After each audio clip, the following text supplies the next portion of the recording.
Buenos días. Buenos días, los invito a tomar sus lugares para dar inicio y guardar silencio. Una vez más los invito a guardar silencio.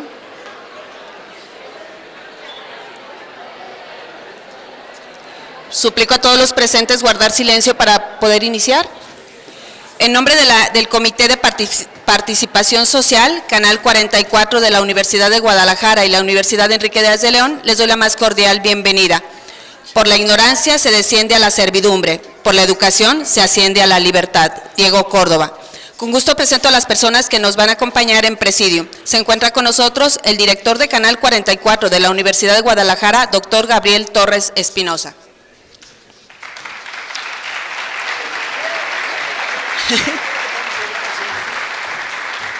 También nos acompaña el vicerrector ejecutivo de la Universidad Enrique Díaz de León, maestro Marco Antonio Robles Morales.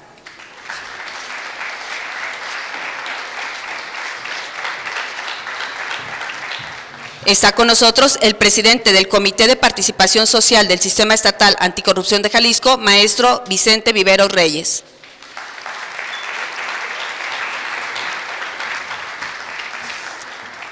Recibimos con el mismo gusto al expresidente del Instituto Nacional de Acceso a la Información, INAI, maestro Adrián Alcalá Méndez.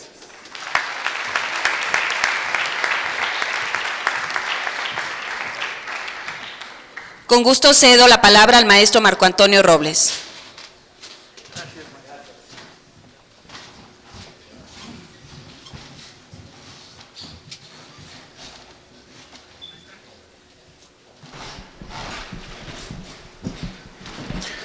Muy buenos días a todos, bienvenidos a esta su casa. Quiero agradecer infinitamente a los organizadores de este evento porque estamos muy agradecidos como institución. El que nos tomen en cuenta para este tipo de plática, charlas, que la verdad es de demasiada importancia el saber lo que está pasando en el país. Tenemos un invitado de lujo, muchas gracias, expresidente, por estar con nosotros. Obviamente a nuestro director del Canal 44 de la Universidad de Guadalajara, maestro Germán, muchas gracias, como siempre ya sabe que esta es su casa. Y a nuestro presidente de la Comisión del Sistema Estatal Anticorrupción, maestro Vicente Viveros, muchas gracias, agradecidos. Y ya sabes que, pues, ¿qué te puedo decir si tú eres el que nos hace siempre el honor de traer este tipo de personas tan valiosas para platicar? No quiero más que agradecer a todos y la plática del día de hoy, que es pues prácticamente la transición del ITEI a la Contraloría del Estado de Jalisco, y que qué mejor con un personaje que conoce precisamente todo el problema que se tiene ahorita en el país. Muchas gracias y bienvenido también a mis compañeros quienes están el día de hoy. Bienvenidos y muchas gracias. Gracias.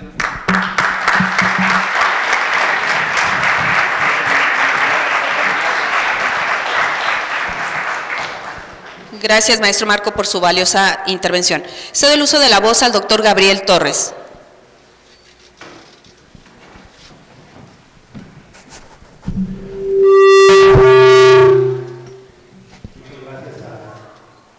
A la Universidad Enrique Díaz de León por la hospitalidad. Me da mucho gusto regresar porque he venido con frecuencia a este auditorio por diversos motivos y hoy otra vez estamos felizmente aquí para recibir a un personaje, creo yo, muy importante, con muchas tablas, con mucha calidad moral para hablar de esto. Vamos un poquito por atrás porque se está avisando por la bocina.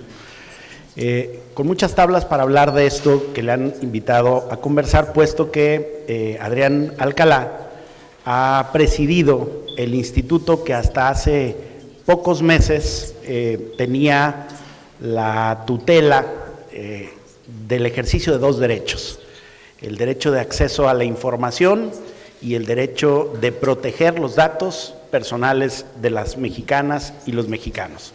Este instituto, que debido a una reforma que todavía nos cuesta trabajo entender, una reforma que se aprobó en el Congreso que supuso, entre otras cosas, la desaparición de este organismo constitucionalmente autónomo que se había creado precisamente para la tutela de estos derechos, entre otras cosas, y que, bueno, los legisladores federales determinaron que ya no era necesario y que tendría que desaparecer.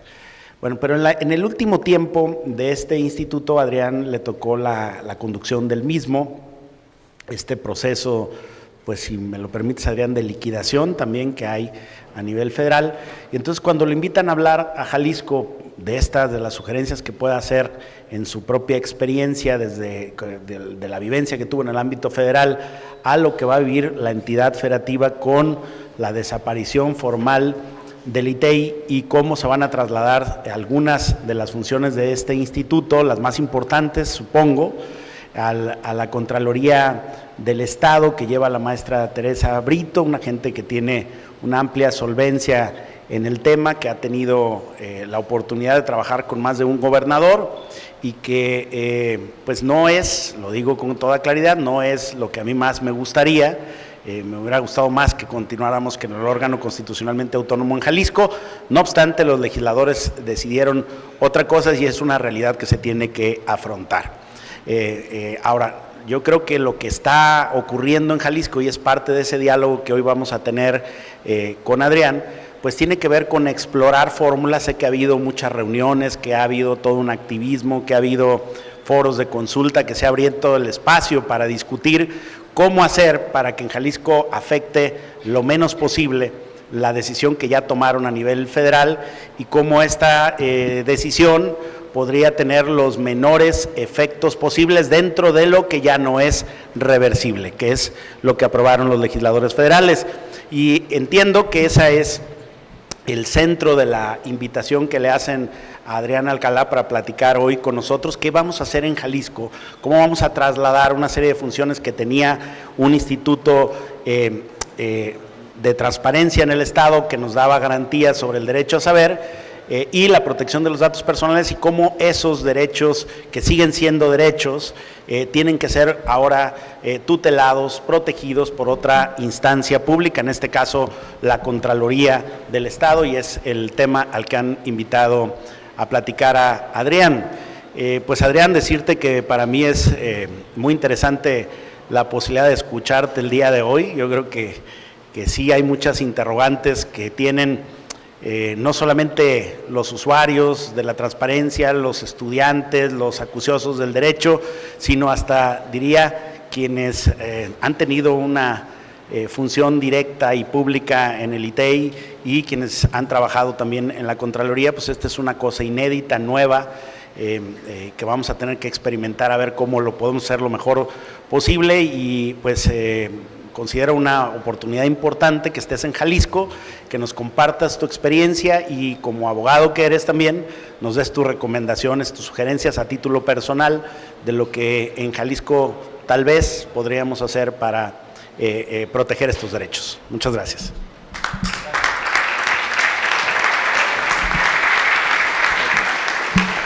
Gracias, doctor Torres, por su intervención. Me dicen que se encuentra por aquí acompañándonos el magistrado presidente del Tribunal Electoral del Estado de Jalisco, a quienes le damos la bienvenida, Manuel Rodríguez Murillo. Bienvenido. Gracias por acompañarnos.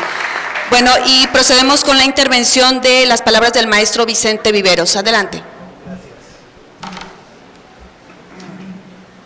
Muchas gracias.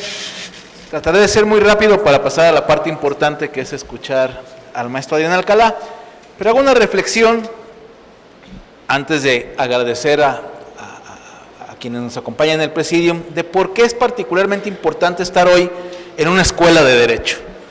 Y es importante estar hoy aquí en una escuela de Derecho porque nos encontramos en un momento de transición después de la aprobación de la reforma constitucional y legal en materia de justicia en el país, que nos lleva a una elección en 3 semanas. Tendremos la posibilidad de ir a votar por quienes estarán representándonos en cualquier cargo jurisdiccional federal, un asunto que les tocará, un asunto en que vamos aprendiendo juntos, ustedes como alumnos y sus profesoras y sus profesores, porque como le acaba de decir el maestro Gabriel Torres, vamos a un terreno inédito, nuevo, Vamos a crear instituciones nuevas y en las que ustedes tendrán la dificultad de ser recientemente egresados con un esquema de derecho nuevo, y las universidades como la Enrique Díaz de León, la de Guadalajara y todas las universidades del país, de adecuar de manera pronta sus programas de estudios para poder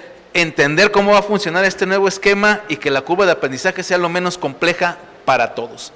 En este paquete de reformas, como también lo explicaba el maestro Gabriel Torres, se definió por la mayoría parlamentaria en el Congreso de la Unión desaparecer un organismo constitucional autónomo, cosa con la que también coincido con él, no es particularmente algo que nos agrade mucho, y tendremos un nuevo esquema de transparencia y de derecho de acceso, de derecho a acceso a la información y de protección de datos personales.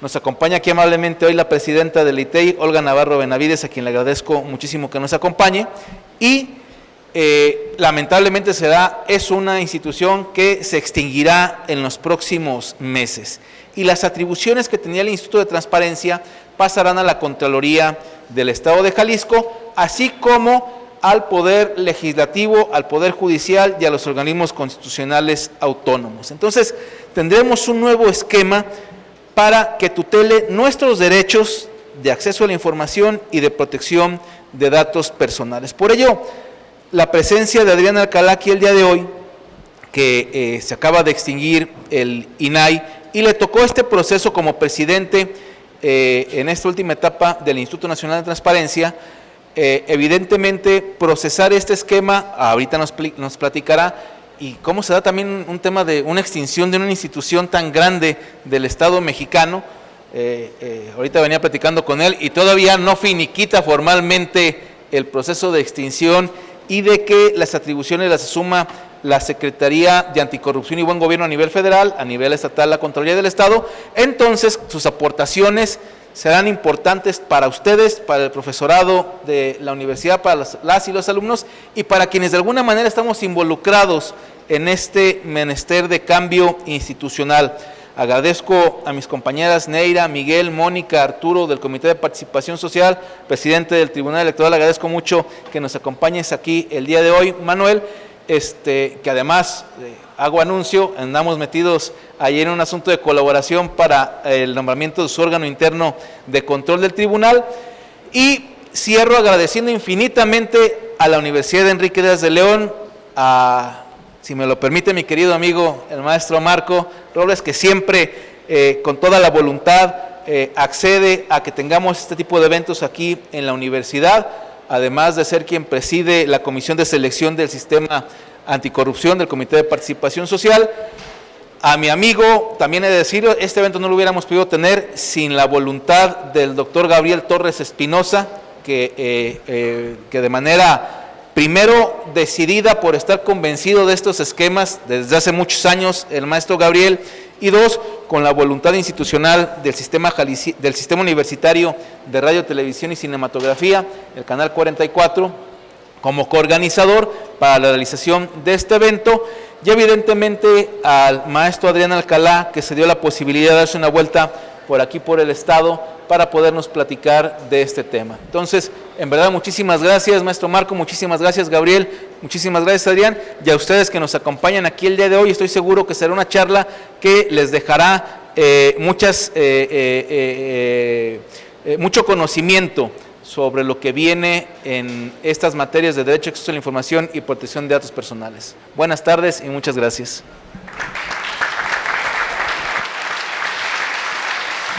Gracias, maestro Vicente, por su valiosa información. En este momento invitamos a las personas que nos acompañan en Presidium a tomar lugar en primera fila para atender la conferencia del maestro Adrián Alcalá.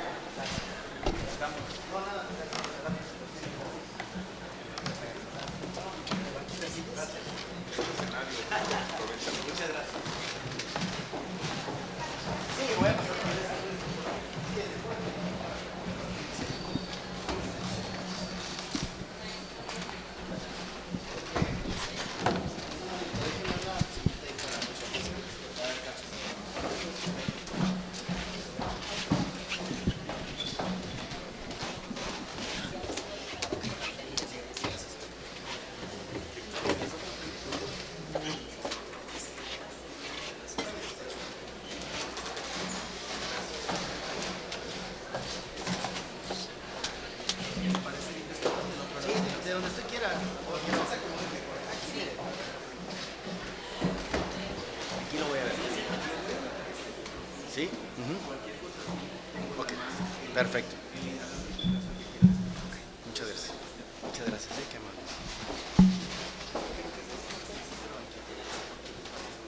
Yo creo que sí, porque si no va a estar muy alto, ¿no? Sí.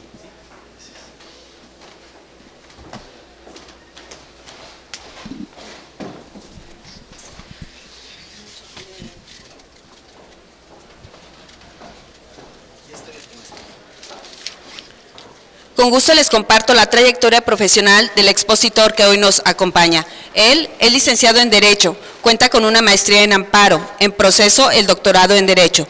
Su amplia experiencia lo ha llevado a participar como conferencista, panelista y articulista en temas del derecho, de acceso a la información y protección de datos personales. 16 años lo avalan como expositor y conferencista en eventos nacionales e internacionales.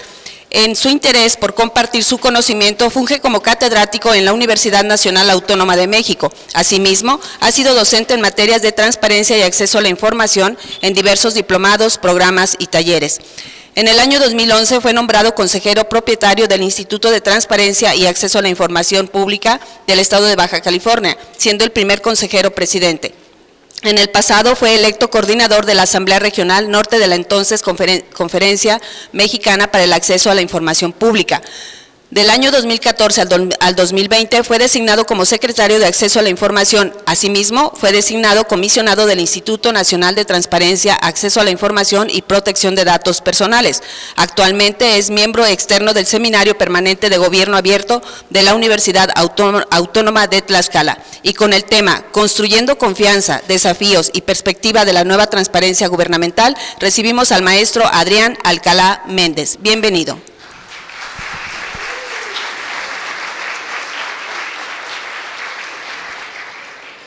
Muchísimas gracias, muy buenos días.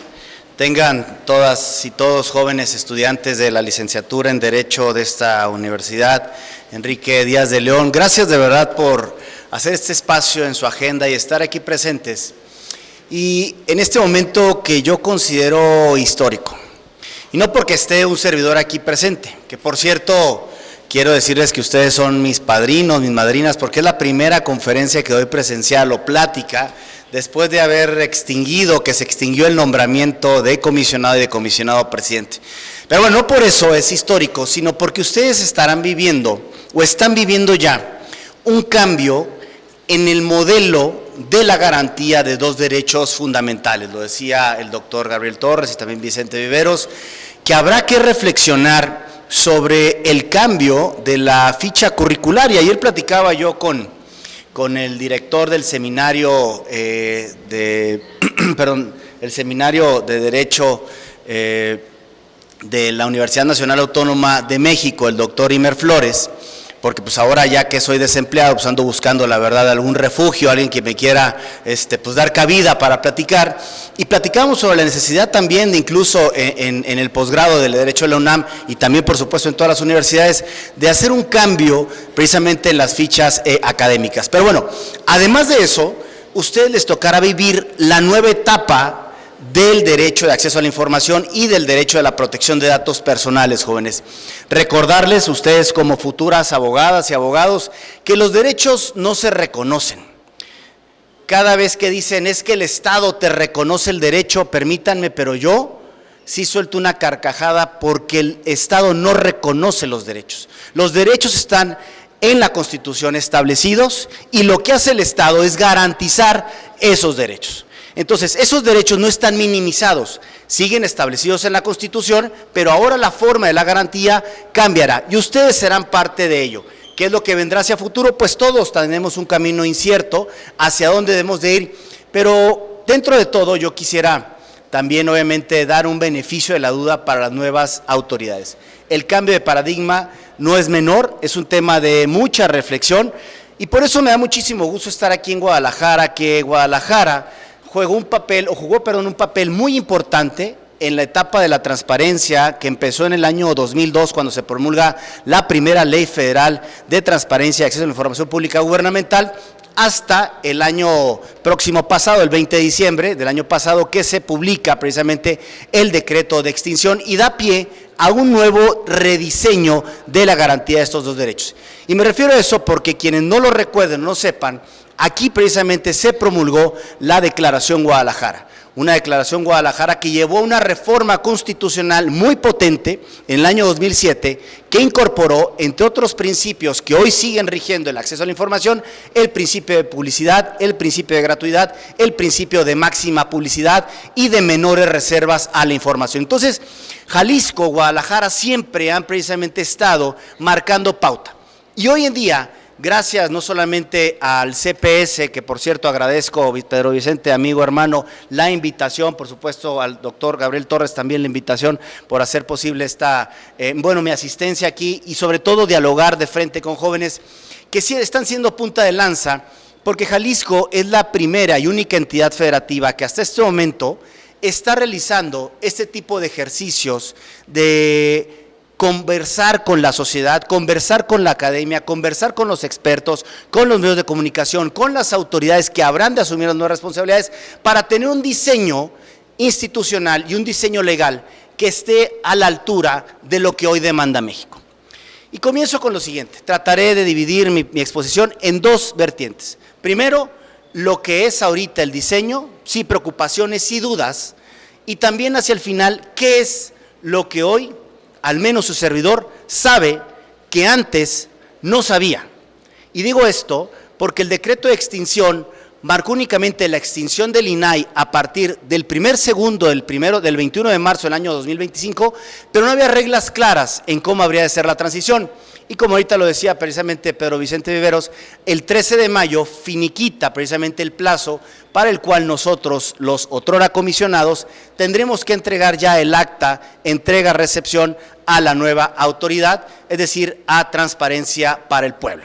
Bien, en ese sentido, quiero comentarles que efectivamente el 20 de marzo del año 2025 se promulgó la Ley General de Transparencia.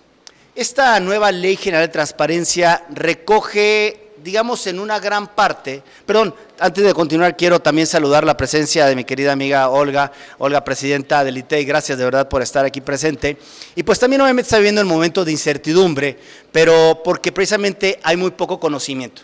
Cuando hablábamos precisamente el 20 de marzo que se promulga, más bien se publica en el Diario Oficial de la Federación, alrededor de las 10 de la noche, el decreto de la Ley General de Transparencia y que establece en uno de sus transitorios que la ley entra en vigor al día siguiente de su publicación, sí, como ustedes estarán quedando en shock, sacando en cuenta, entonces teníamos 2 horas para hacer muchos movimientos, porque al primer segundo del 21 de marzo entraba en vigor la ley, nuestros nombramientos se extinguían y en consecuencia se extinguía el mandato de lo que fue el Instituto Nacional de Transparencia, Acceso a la Información y Protección de Datos Personales, y había muchas dudas que hoy, por eso digo, creo que tenemos ya conocimiento adquirido.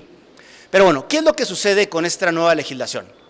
Esta nueva legislación establece la segmentación bajo esta, digamos, formalmente, el argumento formal, que era precisamente el de una reorganización administrativa o simplificación administrativa, que deriva de la iniciativa que el entonces presidente de la República, Andrés Manuel López Obrador, presentó ante la Cámara, ante el Congreso de la Unión, el 5 de febrero del año 2024, en donde se extinguen, entre otros órganos constitucionalmente autónomos, el INAI. Pero el INAI no solamente es una transformación en cuanto al nombre, en cuanto a la naturaleza jurídica, sino que el INAI era la única autoridad a nivel nacional, a nivel federal y a nivel nacional que garantizaba el derecho de acceso a la información y el de protección de datos personales en sector público y en sector privado de respecto de todos los sujetos obligados. Me trato de explicar. Si alguien quería conocer información sobre la Suprema Corte de Justicia de la Nación y esta información era negada, podía acudir ante el INAI. Lo mismo sucede todavía, por fortuna, en el caso de Jalisco. Si ustedes quieren conocer alguna información del Poder Judicial del Estado y esta información se la niegan o se la reservan o le declaran alguna causal de inexistencia, acuden ante el ITEI como autoridad garante respecto de todas las autoridades, entes públicos y personas que reciben recursos públicos y ejercen actos de autoridad aquí en el caso de Jalisco. Pero además el INAI no solamente tenía competencias sobre los entes públicos federales. ¿A qué me refiero? A la Fiscalía General de la República, a la Suprema Corte de Justicia de la Nación, también sobre fideicomisos, fondos públicos, el Instituto Mexicano de Seguro Social, sobre la Secretaría de Educación, el INE, sino que también podíamos conocer de los recursos de inconformidad o podíamos atraer recursos de revisión que tuvieran relación con algún asunto a nivel estatal o a nivel municipal. Hoy, jóvenes, eso cambió. Y cambió para una simplificación orgánica. Desaparece el Instituto Nacional de Transparencia y efectivamente quien asume las competencias ahora será Transparencia para el Pueblo. Este organismo es un organismo desconcentrado que será, a diferencia del INAI, ya no será un organismo colegiado, sino un organismo unipersonal. ¿Qué es esto? Que será una sola persona la responsable de estos derechos, el derecho al acceso a la información. Porque hay que tener otra cuestión en mente. Voy a tratar de... ¿No me prestan el micrófono? El micrófono... Gracias. Gracias. Lo haré más cómodo. Hoy en día, a nivel federal, esa garantía o ese derecho, más bien no la garantía, la autoridad es la que desaparece y se crea un organismo desconcentrado. Ustedes, como estudiosos del derecho, ya saben la diferencia entre un órgano constitucionalmente autónomo, un organismo descentralizado y un órgano desconcentrado.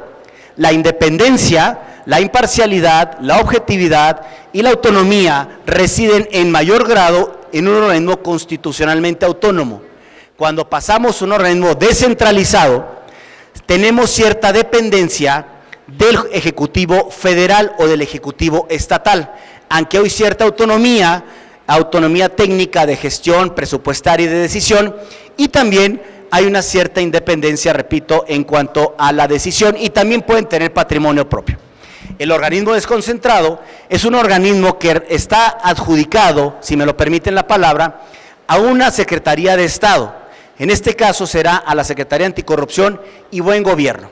Este organismo desconcentrado denominado Transparencia para el Pueblo, a diferencia, decía yo, del INAI, será ya no colegiado, sino será una persona, la persona titular, pero será la responsable solamente del acceso a la información, ya no de la protección de datos personales. ¿Por qué? Porque en el diseño legal, la responsabilidad de la garantía de los datos personales residirá en la Secretaría Anticorrupción y Buen Gobierno. A ver, quizá a lo mejor esté muy revuelto el tema, trataré de explicarlo. Antes, el INAI y el ITEI tenían la responsabilidad, la facultad y atribución de resolver si una petición de información era apegada a derecho o no era apegada a derecho respecto del INE, de partidos políticos o sindicatos, o algún poder ejecutivo o legislativo, ¿sí? Pero si yo determinaba, oye, ¿por qué mi nombre está en una base de datos? ¿O por qué mi nombre lo tiene un ayuntamiento? ¿O por qué mi nombre, mi dato personal, mi correo lo tiene un sujeto obligado cuando yo no le di la autorización? Entonces acudían ante nosotros para garantizar estos derechos. Es decir, el de acceso y el de protección de datos personales, con una sola visión, la visión de la apertura y la visión también de la protección de datos personales. ¿Eso qué permitía? Desde mi punto de vista, que por supuesto hay muchas críticas a este modelo, y la respeto, pero te permitía a ti como autoridad tener una sola visión cuando los dos derechos entraban en colisión, el de acceso frente a la protección de datos personales. En el modelo español sucede un caso muy similar que será seguramente retomado por la agencia mexicana en el futuro, porque hay una agencia que se dedica al acceso a la información en España, pero hay otra agencia que se dedica a garantizar la protección de los datos personales. ¿Qué sucede en la práctica? Que muchas veces esos criterios entran en colisión. ¿Qué significa esto? Pues que tendremos que ir ante un poder judicial un poder judicial que, como lo decía el maestro Vicente Viveros, ustedes habrán de tomar la decisión en algunas cuantas semanas para determinar qué derecho debe de imperar. ¿Eso qué implica? Pues puede implicar en deterioros, en desgastes o en menoscabos de los derechos de acceso a la información o de protección de datos personales, pero también dilación en el tiempo y dilación en el bolsillo, porque habrá de contratar o habrá de contratarse abogados especializados que acudan ante un juicio de amparo. Pero bueno, ahora el Tribunal Electoral tendrá una gran responsabilidad, la Contraloría tendrá una gran responsabilidad, pero también el electoral tendrá una gran responsabilidad, el Poder Legislativo, el Poder Judicial, porque ahora ellos serán precisamente los que se autodeterminarán con una nueva autoridad interna sobre el acceso a la información y la protección de los datos personales. ¿Qué implica eso? Cambios estructurales, cambios normativos, capacitaciones, implicaciones, pero también un nuevo paradigma. Ahorita en la mañana me preguntaba a un compañero de los medios de comunicación que si cuáles eran las expectativas. A ver, se ha trabajado y se ha construido durante más de 20 años en el acceso a la información y la protección de datos personales. Esos criterios que emitió el Sistema Nacional de Transparencia, representados por el INAI a nivel nacional, a nivel federal, por el ITEI a nivel Jalisco, por el ITAIB en Baja California, etcétera, en cada una de las entidades federativas, tiene que ser el piso mínimo a partir del cual las autoridades tendrán que venir a resolver los casos que en el futuro se le presenten. Esa es una opinión a título personal.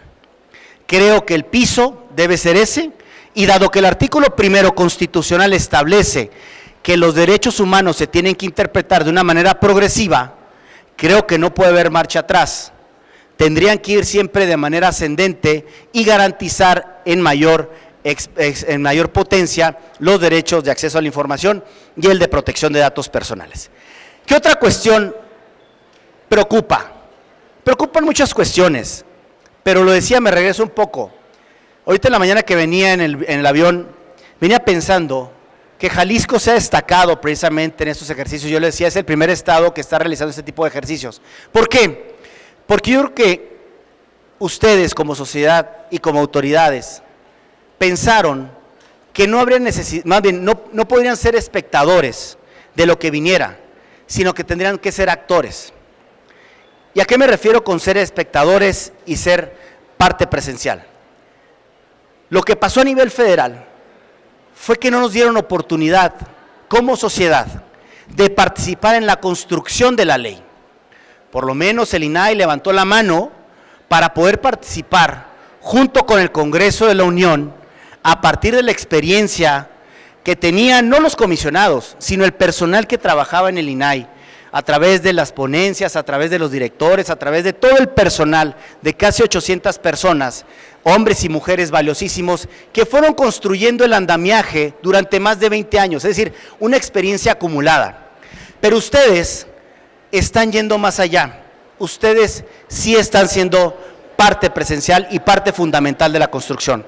¿Qué es lo que habrá de venir? Seguramente una legislación de vanguardia, una legislación que esté por encima de la ley general, respetando por supuesto el pacto federal, pero la legislación, la exposición de motivos, creo que en la página número 5 de la exposición de motivos, si mal no recuerdo, establece que las entidades federativas de preferencia o preferentemente adoptarán el modelo federal.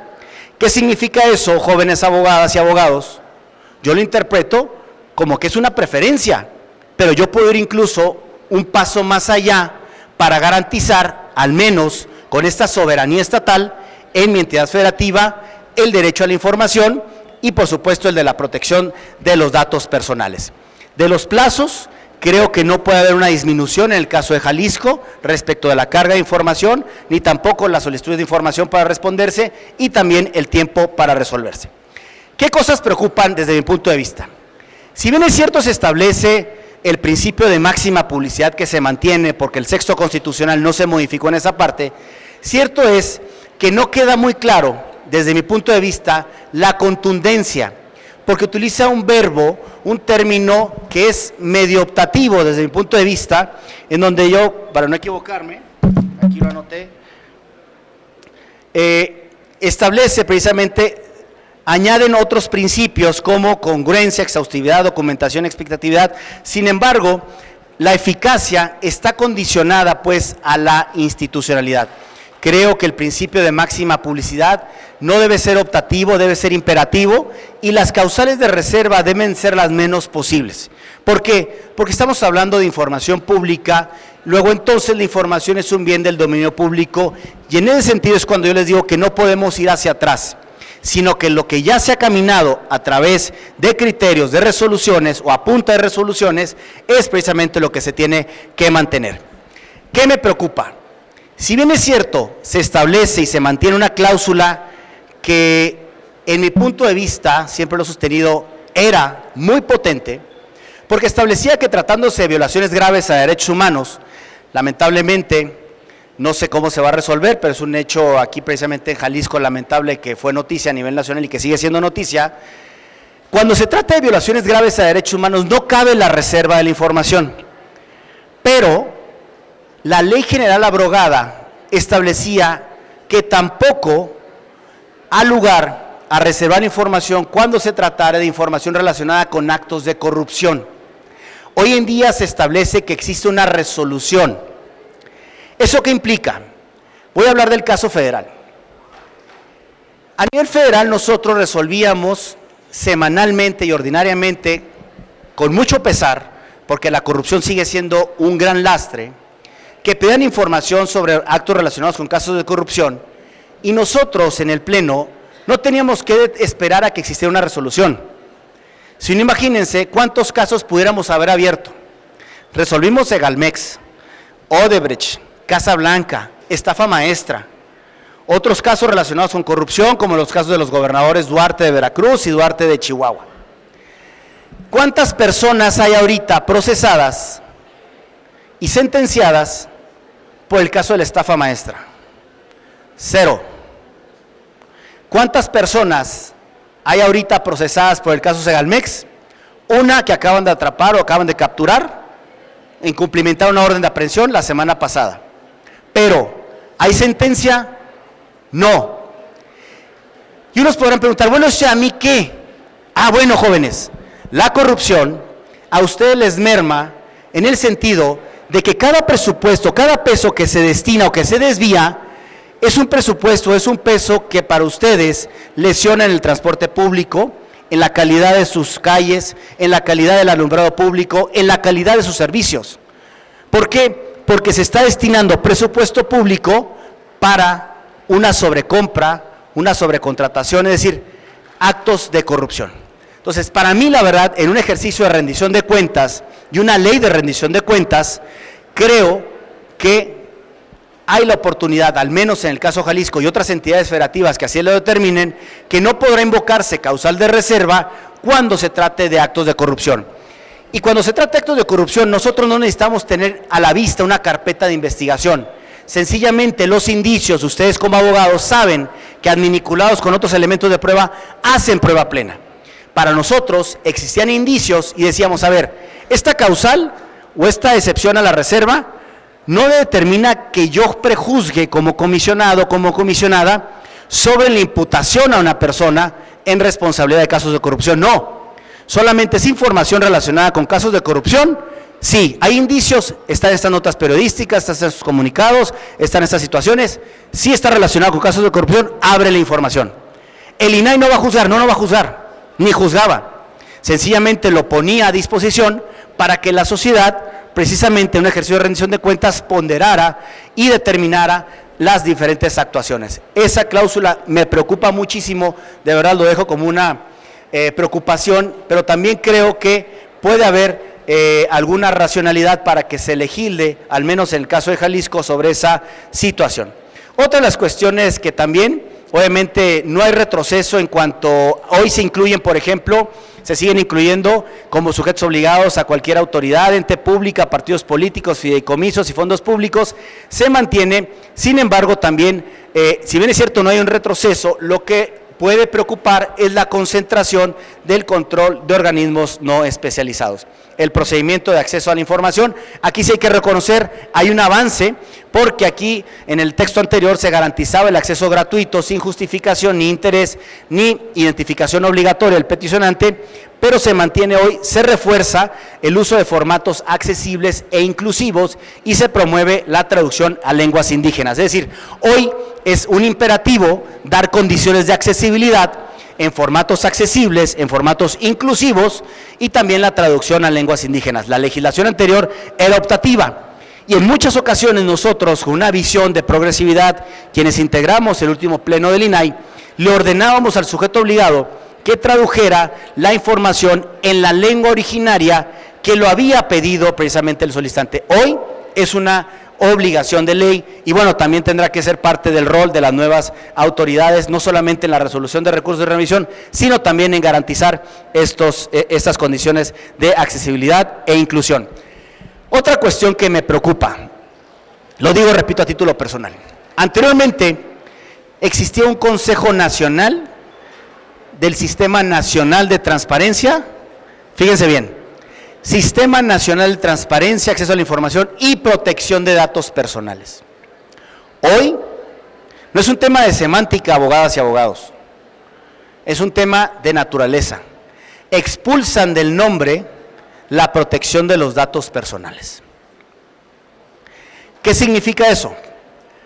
Por ahí en los albores del 2012, la entonces Conferencia Mexicana para el Acceso a la Información Pública, impulsada y promovida por el presidente del CPS, don Pedro Vicente Vivero Reyes, se impulsó la reforma que dio luz a la Ley General de Transparencia del año 2014, que por cierto hace unos días se acaba de cumplir un año más de la promulgación de esa ley que ya está abrogada, pero que ustedes en un momento histórico, como lo decía en la mañana o al principio de la plática, son parte de eso y lo van a tener que comparar. Bueno, ¿qué es lo que se pensaba en aquel momento? La heterogeneidad de los derechos. ¿Por qué? Porque mientras tanto Jalisco tenía una ley muy potente, expansiva, consideraba partidos políticos, a fideicomisos y otros sujetos obligados, que en el caso de Baja California, donde soy originario, no los contemplaba, el derecho era diferente, las condiciones eran diferentes. En Baja California, sí lo puedo decir, éramos comisionados irresponsables. ¿Qué es esto? No había un plazo para resolver los recursos de revisión. Entonces, si nosotros hubiéramos querido, pues cualquier plazo, el que hubiéramos querido nosotros. Sí estableció un plazo para admitir, para desahogar pruebas, para los alegatos, pero para que el comisionado resolviera, no había. En otras entidades federativas, como Jalisco, el entonces Distrito Federal, sí tenía plazos. Había obligaciones de transparencia diferentes y nos llevaron pues esa preocupación a establecer un piso parejo y que las políticas públicas a nivel nacional fueran homogéneas. ¿Por qué? Porque así como el derecho a la educación, que es un derecho humano, el derecho a la salud, el derecho al trabajo, se ejerce en condiciones homogéneas. Ustedes pueden trabajar aquí en Guadalajara, pueden trabajar en San Luis Potosí, pueden trabajar en Yucatán, pueden trabajar en Campeche, en Sonora, en cualquier parte de la República Mexicana, y el derecho al trabajo va a ser el mismo. 8 horas diarias, un día de descanso laboral, tantos días de vacaciones por cada año trabajado, prestaciones y demás. Y en caso de un despido injustificado, tienen las mismas condiciones. En el derecho a la salud sucede lo mismo. Entonces, ¿por qué en los derechos de acceso a la información y de protección de datos personales no podría haber las mismas condiciones? Entonces por eso se fue y el constituyente del 14 reconoció la garantía, o más bien no reconoció, reconoce y garantiza los derechos de acceso a la información y de protección de datos personales y crea este sistema nacional de transparencia, acceso a la información y el de protección de datos personales. Y así, no me dejará mentir aquí mi querida amiga Olga Navarro, presidenta, se construyeron lineamientos, se construyeron condiciones para homogeneizar en todo el país políticas públicas que tuvieran relación con estos dos derechos. Al eliminar del sistema a la protección de los datos personales, creo yo, ojalá y me equivoque, y lo digo con mucha responsabilidad, que las condiciones se mantengan, que exista la mayor homogeneidad posible Pero esto tendrá que ser una tarea de las autoridades que sean las nuevas garantes. Es decir, los señores fiscales y las señoras fiscales tendrán que hablar para establecer políticas homogéneas en cuanto a tratamiento de datos personales. Los señores presidentes de los tribunales electorales también tendrán que hacer lo mismo para garantizar condiciones de homogeneidad. ¿Por qué? Porque el acceso a la información está garantizado, digamos, en el sistema nacional, pero respecto de datos personales, considero que puede haber una heterogeneidad. Entonces, lo que hoy consideramos en una autoridad como información confidencial, puede que con otra autoridad de la misma naturaleza no se considere como una información confidencial. Y entonces, mi dato personal puede estar en una autoridad o en otra autoridad o en otra autoridad por distintas situaciones. Y entonces las condiciones de mi derecho va a estar obviamente desequilibrado.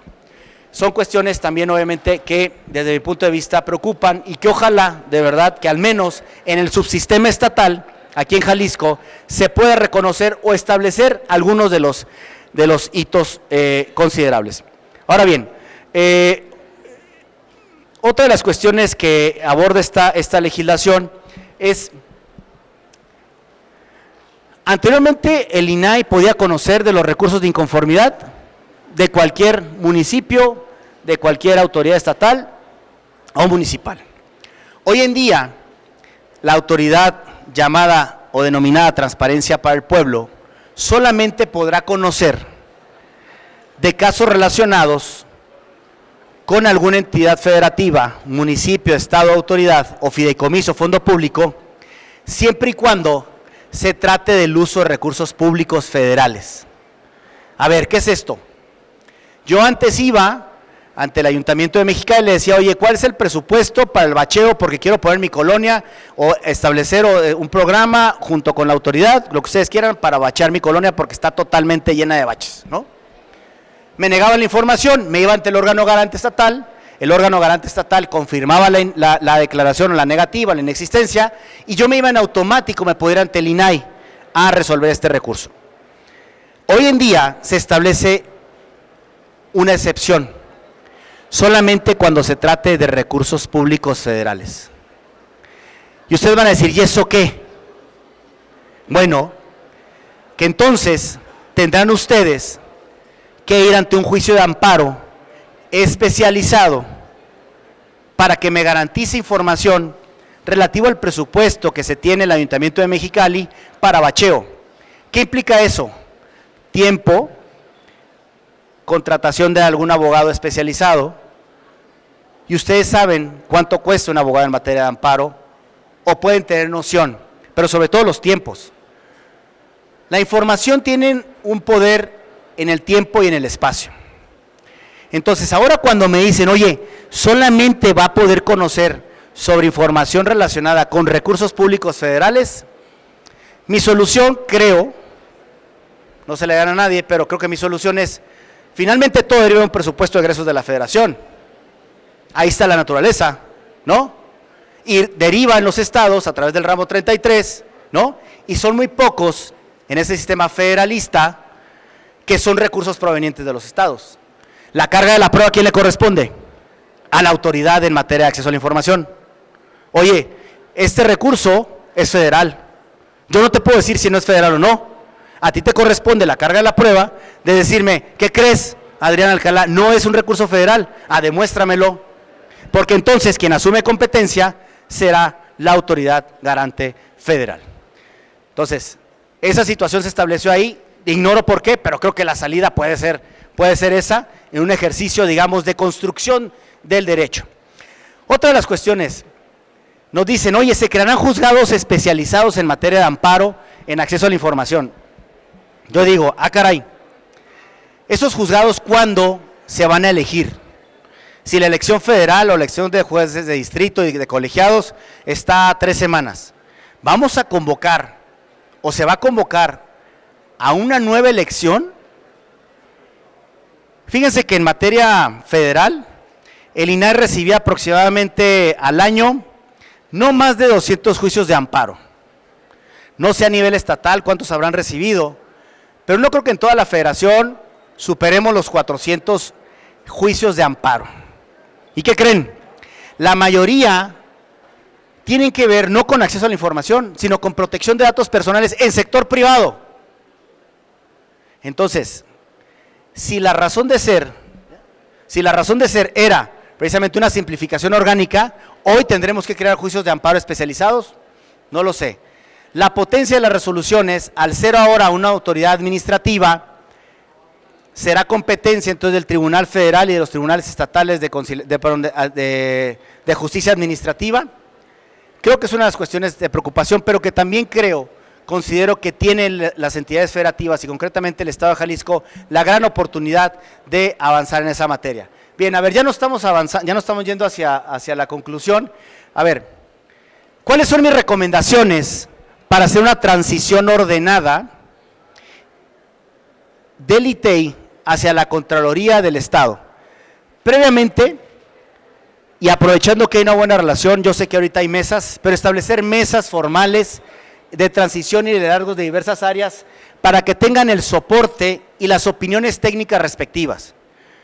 Cuando nosotros nos preguntaron, ¿y cómo se va a hacer la transición del INAI? Yo busqué en antecedentes y no había ningún antecedente a nivel nacional de la extinción de un órgano constitucionalmente autónomo. Muchos podrán decir, oye, es que el INEE pasó al Mejoredu. Sí, cambió de naturaleza jurídica, pero todo se fue, activos y pasivos, es decir, el activo fijo y los activos, es decir, los trabajadores y todos los pasivos pasaron al Mejoredu, un descentralizado. Ahí no hubo problema. Yo lo decía al principio, el caso del INAI, de los órganos garantes de transparencia, se va a segmentar en todas las autoridades estatales. Entonces, ¿qué es lo que primero que tienen que establecer? Mesas técnicas para conocer realmente de qué estamos hablando. Mesas formales y que se levanten minutas y actas. Segunda, definir los lineamientos del ITEI. En el caso del INAI, que por cierto, la secretaria Buenrostro nos ha acompañado en este proceso y le agradezco su acompañamiento y a todo ese equipo, al director de materiales, de financieros, de recursos humanos, directora de transparencia, nos han acompañado en este proceso. Sin embargo, los lineamientos se emitieron hasta el 1 de abril. Creo que a partir de la experiencia que hoy vengo a platicar, pueden publicarse esos lineamientos y construirse antes de la extinción, para que sea paralela, se pueda dar la extinción, se pueda dar la promulgación de una ley consensuada y también lineamientos para que también la autoridad garante, el ITEI, también sepa cómo va a entregar. Otra de las cuestiones que también nosotros consideramos, obviamente ahí está también consultable precisamente el lineamiento que puede ser adoptable por parte de ustedes. A ver, otra de las cuestiones que nos llevó a una gran tensión, indemnizaciones o no. A ver, es una cuestión sui generis, externa y ajena. No estamos hablando de una renuncia voluntaria, estamos hablando de una extinción. Entonces, así como los trabajadores del apartado A tienen derecho en caso de indemnizaciones, mi pregunta siempre fue, ¿el derecho al trabajo es un derecho humano?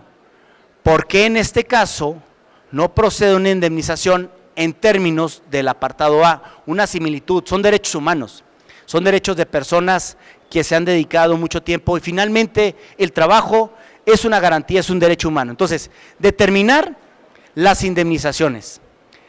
¿Quiénes van a tener derecho? En mi punto de vista, siempre han tenido derecho. En el caso del INAI, había servicio profesional de carrera y había trabajadores de confianza. Desde mi punto de vista y mi criterio siempre fue que todos tenían los mismos derechos.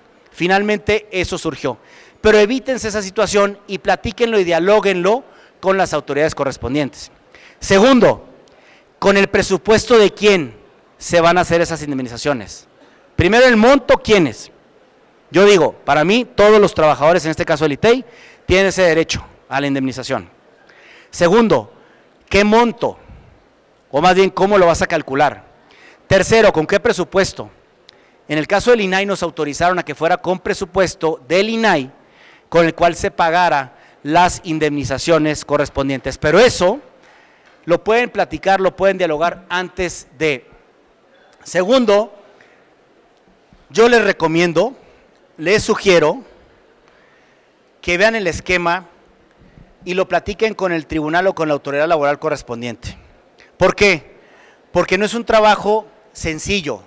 A nosotros, jóvenes, nos llevó todo un día más de 24 horas literal en realizar las indemnizaciones a los más de 700 personas servidoras públicas. Empezamos un día a las 8 de la mañana, un viernes, terminamos, bueno, perdón, un poco menos de 24 horas, terminamos a las 6:30 de la mañana, 7 de la mañana del sábado. Todo el día estuvimos ahí.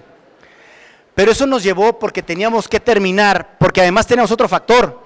El tribunal cerraba por periodo vacacional de Semana Santa el martes. Nosotros teníamos que entregar todos los cheques antes del martes. Entonces, si tú te vas y te formas como cualquier persona al tribunal, pues te van a atender de 2 a 3 diligencias. Entonces, creo yo que pueden irlo platicando, dialogando para una diligencia especial con la presidencia del tribunal laboral correspondiente para que este proceso sea ordenado o que se lleve en un proceso de transición ordenado. Otra de las cuestiones es, entreguen cheques de caja. Es una situación. ¿Por qué? Porque nosotros en el lineamiento, ustedes lo podrán analizar y seguramente el caso de ustedes pasará, tienen que entregar el dinero remanente a la tesorería del Estado. ¿En qué tiempo? Les van a dar un plazo establecido.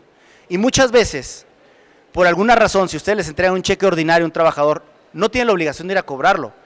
Pero entonces si ese cheque no se cobra, automáticamente el ITEI tendría que entregar la cuenta y entonces el cheque ya no tendría fondos, hay una merma. Por eso nosotros exploramos la idea de un cheque de caja, porque el cheque de caja se puede cobrar dentro de un año, no pasa nada, ¿sí? Son cuestiones, proyectos que no se conocían en el momento correspondiente.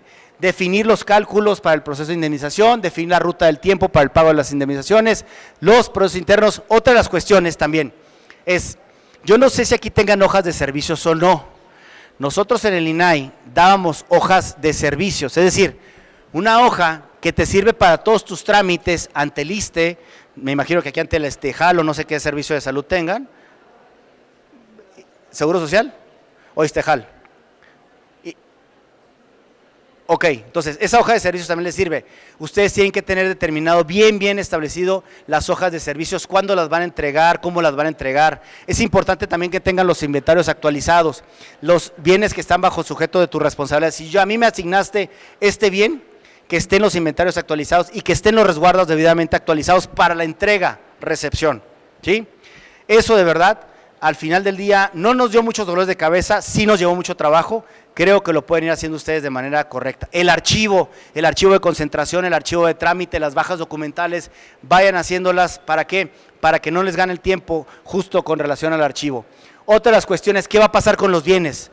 No sé si el edificio se arrienda, no se arrienda, va a haber una sustitución de arrendataria, tienen que hablar con el arrendador, lo va a absorber la Contraloría del Estado o sencillamente se va a terminar. O sea, esa situación también se tiene que ver. Los bienes muebles que tengan, no sé si tengan coches, las computadoras, todos los bienes muebles, ¿cómo van a pasar a formar parte de la Contraloría o van a formar parte de otra autoridad? No lo sé, esas cuestiones también son sugerencias que se tienen que ir viendo.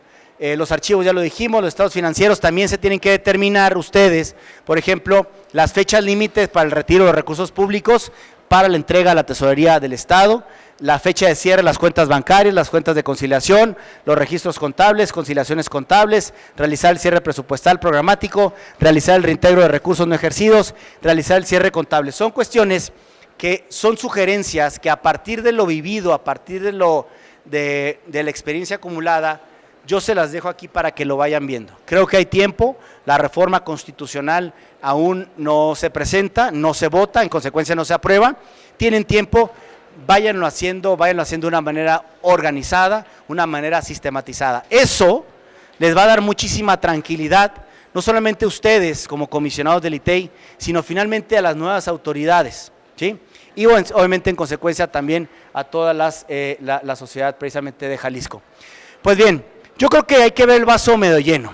Yo lo decía hace un ratito, ya con esto concluyo. Teníamos la oportunidad de escondernos coloquialmente bajo las cobijas, tratar de superar esto, como decía el doctor Gabriel, o no superarlo, pero estamos en una realidad nueva. Lo que está haciendo Jalisco, de ser actores y no espectadores, es un ejemplo a nivel nacional.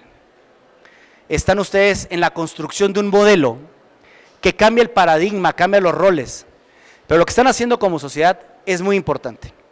Y finalmente, jóvenes, ustedes, son parte de la historia de que ustedes a su edad vivieron un modelo de garantía, les va a tocar vivir otro modelo de garantía.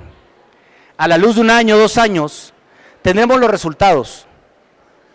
Pero con esto ya de verdad concluyo. No nos desanimemos. No digamos, no pasa nada. No, sigamos participando. Este país requiere fortalecer la democracia. Este país requiere de seguir fortaleciendo sus instituciones. Ustedes como garantes de la Constitución y de la ley son preciso eso, garantes. Hagan y respeten los derechos. Tenemos que estar inmersos en la vida pública de este país. Así como van a ir a votar el 1 de junio, también sigan garantizando sus derechos de acceso a la información y de protección de datos personales. Muchísimas gracias por su atención. Agradecemos al maestro Adrián Alcalá haber compartido con nosotros sus conocimientos y su experiencia. Muchas gracias, maestro, por su intervención. En nombre de la Universidad Enrique Díaz de León, les doy las gracias por su tiempo y por su presencia. Buenas tardes.